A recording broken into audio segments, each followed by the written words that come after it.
COSATU describes the planned e-tolling on Gauteng roads as being like apartheid. And Walter Sisulu University Management has started screening students to weed out troublemakers.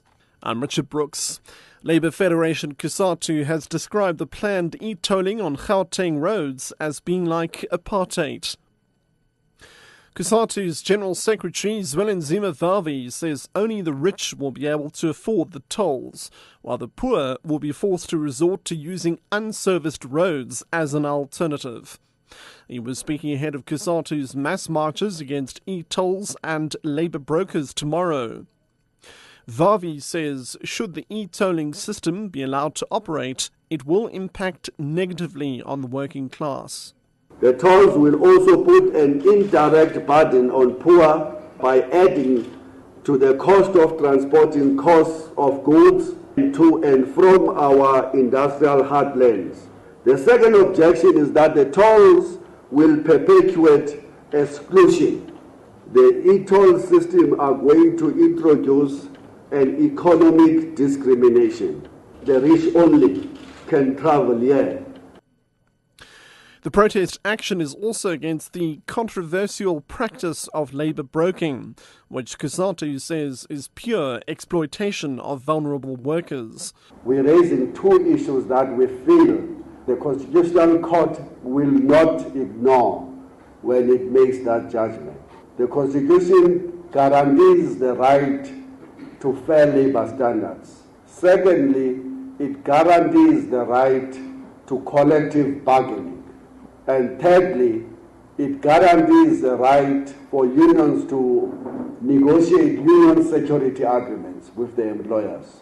KZN's Cooperative Governance MEC Nomusa Dube says disaster teams are still activated throughout the province after Cyclone Irene, later downgraded to a tropical storm, hit KZN over the weekend. Dube was visiting one of those injured in the storm, a 4-year-old boy from Ndwedwe outside Durban. The MEC says at this stage they have not yet established the extent of damage caused by heavy rains over the weekend. Mayor of Ndwedwe Municipality, Maxwell Khadebe. The wall has fallen down. One of the family members was injured. Also in Ward 11, 2 young kids were injured. These 2 kids, they are at a hospital at the moment. One is at Albert Lutul Hospital. The other one is at Eddington Hospital. Another family which have a problem is in Ward 18, where the roof and the wall fell down. At the moment, we are trying to get a tent for this family so that they can have a place to sleep. Walter Sisulu University Management has started screening students to weed out troublemakers, following violent protests that claimed the life of a first-year student last week. 20 students were arrested and later released on a warning after a brief court appearance in the Matata Magistrates Court yesterday on charges of damage to property and public violence.